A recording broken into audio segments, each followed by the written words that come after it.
I would like to address this issue of how to love. Now, I dare say in society today we have plenty so-called lovers. We have many lovers, but people who don't know how to love. So how do you love? What is love all about? You know, my son Abhinav, his favorite song these days, God knows why, is, I want to know what love is, and I want you to show me. You know that song? I forget the name of the band, but it's quite an old song. What is love? Now let me relate a little incident. Personally, we all have different forms of entertainment. I like comedy. So sometimes I look at Comedy Central, and once I saw this nice sketch. So you have this couple, and they couldn't get along. So they were always quarreling and fighting with each other, So they decided, of course it was the wife that instigated this, we need to go for couples counseling. It's all the rage these days. Couples counseling. If you don't go for couples counseling, then you're not living your life right. So they decided to go for couples counseling by a psychologist or psychotherapist, whatever. So they made the appointment and they went in. So it was a nice old man, he was sitting there. The man and the lady sat in front of him. And they started their discussions, So the psychologist said, okay, listen, I want the man to go first, and then the lady to go second. Because, the lady always has more to say. So the man could get his thing over quickly, and then the lady could make her complaints. So the man started to complain, she doesn't pay attention to me. When I get home, there's no roti, etc., etc. Okay? So he said his piece. The psychologist listened, shook his head. Then the lady now, she started off. And for a good half an hour, complaints left, right, and center. He don't do this, he don't do that, he don't put out the garbage, my favorite example. He don't do anything. He don't even be home. I don't know what I married this man for, He not there, he like a spirit, he like a ghost. Better he croak now. Because there'll be no difference. Never wrong. And so she complained. The psychologist listened, he shook his head. He said, all right, time for treatment. What's the treatment? He looked the man straight in his eye and he said, stop it. Then he looked the lady straight in her eye and said, stop it. That will be all for the day. You'll pay $1,000 on your way out. That's the treatment. Stop it. Now the thing is, in life we have all of these problems and we seek these fancy solutions for them. Fancy solutions. Even in the spiritual field, you want to do all kind of things. But the question is the solution really that difficult? Is it more complex than stop it? You all know what you do right, you all know what you do wrong. Stop doing the wrong things. Why is it so hard? Well, the reason it is so hard is because your mind is fighting you all the time. And the problem is, as we've been speaking about, you listen to this mind telling you things. It's a little voice inside your head that, makes you do stuff. Just stop listening to it. Stop it. Is it more difficult than this? But no, we seek fancy, esoteric type solutions to problems. And we get more confused. We have more problems. So we come back to relationships and love. In a nutshell, again, I'm going to put it to you very simply. And what I'm going to say doesn't come from our scriptures really. It's general psychological knowledge. And it's in the form of what we call the 5 love languages. Now, the first point of about love is this. Love is not about selfishness. Love is about selflessness. So once you understand this, you understand love. Love is not about you. Love is about others. Now, initially when you get married, so let me do a little quick check. How many people here are recently married, say up to 5 years married? Any newlyweds? Okay, we have 2 couples. How many people married, say from 5 years to about 20 years? Any couples here? They're afraid to raise their hand. Look at that. I'm not sure, you know. Maybe it's a kind of a marriage I have, I don't know. All right. Anyone over 20 years marriage? But that's most people here. All right. Okay. So we have some people with little experience and some people with a lot of experience. Me personally, I'm doing 15, so I kind of in the middle, right? So the question is, what do you do to show love to your partner? What's the training? Have you had training in this? Is that other person there just to support you? For the husband, is your wife there, or the girlfriend there, or whoever, just to, you know, wash your clothes and cook your food and massage your foot when you come home? I know that doesn't happen, right? That used to happen, but it doesn't happen now. It's the other way around. The wife will come, I had a hard day, honey, massage my foot. And you go ahead, you have to do your massage. I myself do it. You feel sorry, okay?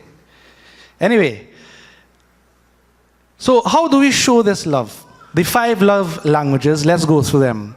And now, based on my observation, ladies have this a little better in them. They have it done, right? The men need a little work.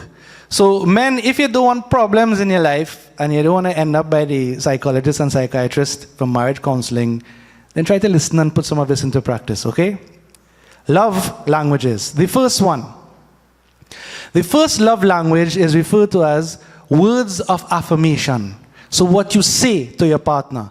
Now, I'm using as a running example here, marriage, boyfriend, girlfriend, but it goes across the board. Parents to children, children to parents, to siblings, friends, etc. You are smart people, so you understand, right? Okay. The first one, words of affirmation. What actions do you take? You have to be very careful what you say to those you love.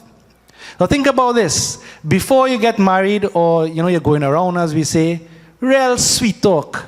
Right? You sit down and you stare into each other's eyes and you see all kind of stupidness. Right? And so it goes.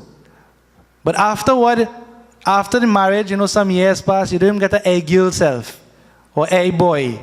No honey, no sweetheart, just a or right? As if it's not a person there, it's just something floating around. Okay? So I'm speaking about words of affirmation and paying attention. Alright? Now, of course, there are nice things you can do. You could write cards and letters, little notes. My wife likes to write little notes for the children, not me, for the children in the lunch kit. So when they open their lunch bag in school, they'll find a nice little note. Have a nice day, love, mommy. Words of affirmation. If you can't speak nicely and say nice things to those you love, then what you doing? It's pointless, right? In terms of communication, when you speak to those you love, you must encourage them, not discourage them, not come down on them. Okay? Now, we talk about the ego and the self and all these things, but let's face it. We're all here in the world, we all have issues with ourselves, etc. And nobody likes someone to come down on them all the time. We know we have weaknesses, we know we have problems, but there are certain times we just don't want to hear about it. Not so? So there are times to discuss, but in the moment, you don't bring up people's weaknesses. You're having an argument, you don't bring back up everything in the past that the person did wrong. You see, you never put out the garbage for years, or you never make roti so-and-so, and now today you're tired and this and that. You don't do that. You don't bring up all of these things from the past. You live now. If there's an issue now, you deal with it now. But you always do it in a loving way. If you're disciplining children, you discipline in a loving way. You see, you have 2 approaches. You could be harsh, or you could be loving. Which way you think would get through to you? If I'm harsh with you, in the first instance, or if I'm loving? Now, if loving don't work, of course, you have to move on to harsh. But in the first instance, I am saying a loving approach. So, encouraging words. How many of you pay your husband or your wife a compliment? The man might be ugly, but at least tell him you're wearing a nice shirt. Something. Pay him a compliment on a daily basis. Before you leave home, honey, I love you. That is hard to do. But you can talk politics all the time, what Rowley doing, how UTT gonna shut down, all kind of thing. But these little words of love that make a difference to the people right there with you throughout your life, you have nothing to say. Makes no sense. Now what you should avoid is the emotionally harsh words and undue criticism. So a rule of thumb is, do not open your mouth until somebody asks you a question. You know, some people like to volunteer advice right off the bat. He may ask a question yet, but you should do so and so, and this and that and the other. Now this doesn't apply to gurus, right? I'm talking in relationships. Even in gurus' relationships as well. Pundits' relationships. You know, you have a tendency to want to advise, fine, but don't cast pearls before swine. You're not saying his spouse is a swine, but what I'm saying is, there is a time to bring out the advice, and not the time you think there's a right time. You will know when is the right time, when things cool down a little bit. Okay? But in the moment, it's never a good idea to bring out all of this. Okay? So the first is love language. The first love language, words of affirmation. Second one, very important, quality time. Again, before you get married, say you're going to spend long hours by the girlfriend's house. You're chatting on the phone, etc. Anything she wants, you're going to do it one time. You know? You can't wait to live with each other. So what happened after you get married? Even years afterward. Are there something to do you have to complain? Go for some hops in El Socorro. I want to go for no hops today, man. You can't see you're tired. Blah, blah, blah, blah, blah, blah, blah, blah, blah. It's best to zip it and just go for the hops. Any hops is for you too? Okay? Now, some people mightn't like what I'm saying, you know. You see, it's very simple. You could be a highfalutin what? If these simple little things, as the Paramacharya always says, if you don't pay attention to them, then you're just wasting time. You are not developing spiritually. So running errands, taking trips, doing things together. You think I like to go Disneyland? I am too big for the rides. But if the children want to go Disneyland, you say, all right, you make a sacrifice, you save your money, you carry them for 1 or 2 days, you come back poor. And, you know, it's not that you have to enjoy it, but your enjoyment should be their enjoyment. You understand? And their enjoyment is having you around. So some people, you know, they get taken up in their jobs. They focus solely on one part of their life to the exclusion of others. And that, according to Bhagavad Gita, is wrong. You have karma to pay for that. There must be a balance in everything. Responsibility to family, responsibility to society, everything put together. You make sure you do your job in all spheres. Because if you choose one to the exclusion of the other, you have to pay for it. Example, Sarwan Kumar. Remember that katha? He ignored his wife family, focused solely on the parents, arrow through the heart. So I'm not making these things up. The principles are there. But you have to ask yourself whether you are doing the right thing, fulfilling all of your responsibilities to all of the people that you have to deal with. Family, you know, in the work environment, social environment, etc. So in terms of quality time, make this time for your family, for the loved ones, and to communicate that you want, you know, quiet time. So you don't say, all right, come family, let's go in the savannah. You go in the savannah and playing cricket with the boys and have them just waiting on the side. That is not quality time.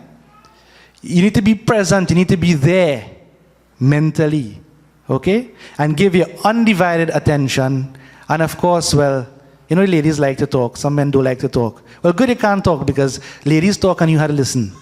So let them talk and you just listen, and that's enough. You don't have to say anything. Okay? So that's a little tip. And to avoid too much time with other people, with friends. Yes, you have your friends and other relationships, you know, whoever else. But spending too much time with them is not good. A balance again. Neither is isolation good, just staying by yourself and not interacting with anybody. Equally bad. There's no moderation there. So make this balance. Divide up your time, like a pie chart. Divide it up equally among all of those that you have to interact with. So that's the second love language, quality time. The third one, receiving gifts. Aha! The ladies' ears stick up. You want to get a nice pair of shoes, a nice dress, jewelry. Now, me personally, I never could understand the point of jewelry. If you want a computer or something, no problem, because you could use it. With jewelry, you wear it once and then you pack it up in a box, and then what?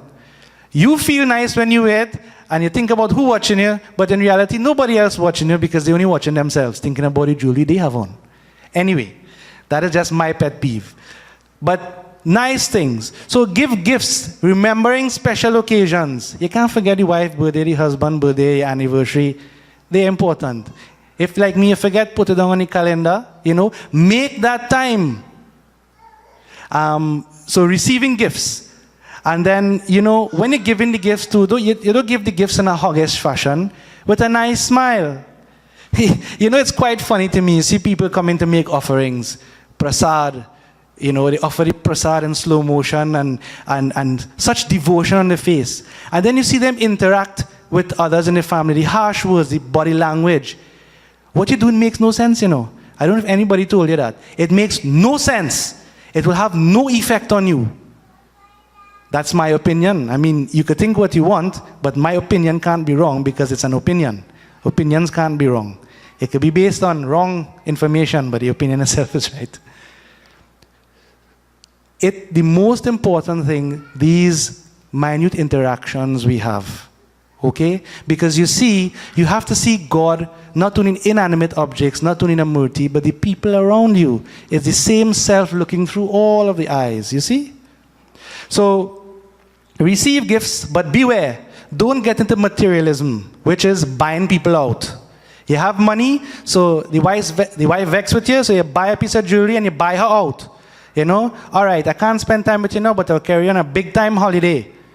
That's not what you want. Well, I mean, yes, you want that too, but you need to spend that time. That is what she wants or he wants, that time with you, okay? So don't buy out, and especially children, don't buy them out. Because one, you're not really helping them. They want you, they don't want the gifts. And secondly, you're teaching them that, material things are important. Everything you buy them a gift, you give them a gift, you give them everything they want. They know no wants, and that is bad. A good balance must be struck. So that's the third, receiving gifts.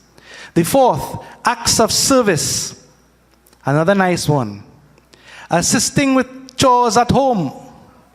Now in the past, the lady used to look after the house, the man would go out and work. Then what you had, the man would go out to work and the lady would go out to work. The lady would look after the house. Then these days you have, the man would go out to work, the lady would go out to work, and the man would look after the house. So-called house husband. And all sorts of arrangements. But whatever it may be, you see, that's not the point. The point is, I would like to know that someone else is there for me. They care. You're not isolated alone. So you're not in the kitchen watching up all the wares and doing whatever you have to do, and then the man lying down in front of the TV, just scratching his foot and looking around. Okay? That's not how it's supposed to be, because how you would feel. How that would make you feel. Share the responsibility. Okay? And then acts of helpfulness, caring. Okay? So you say to your spouse, I'm going to give you lines you could say. Honey, what can I do for you? Okay, on my way home, I will stop and get the hops. Okay? Or today, I did so and so for you without you asking me. A big thing, To do something without being asked to do it in the household is a big thing. Okay?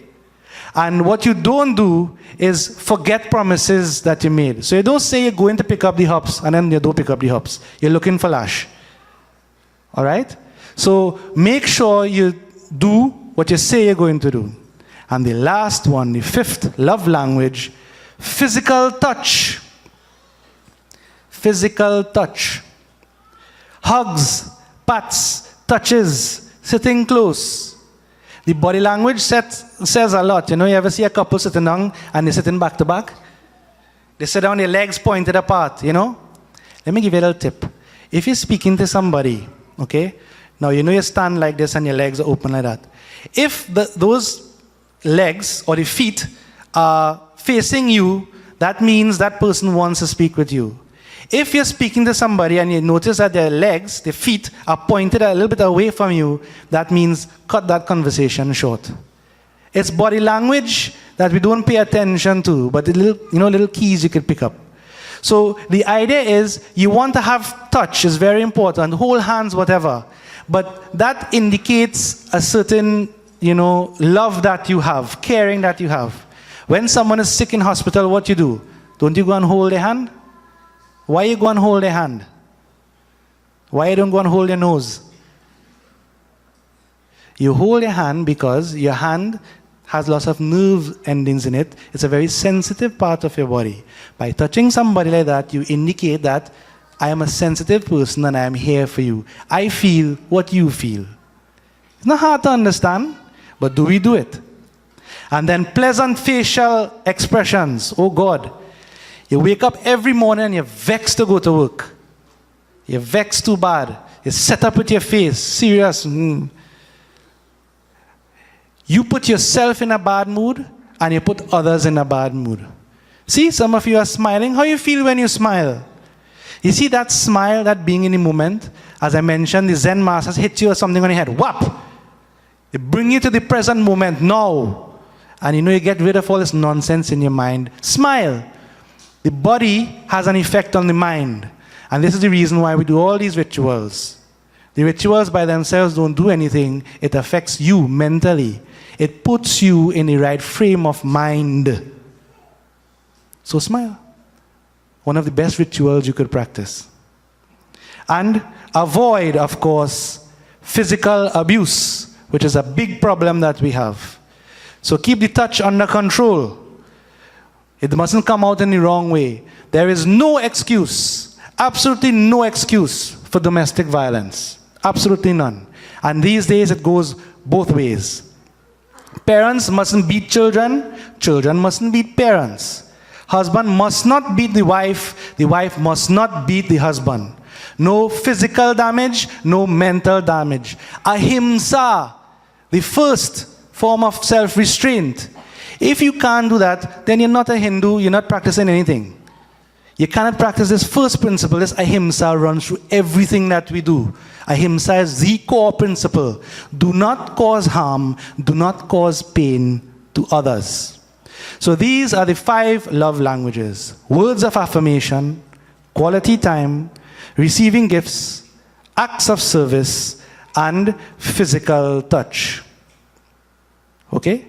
So it will be useful to remember these, and again, I am saying, you need to be mindful. At every single moment, pay attention to what is going on in your mind.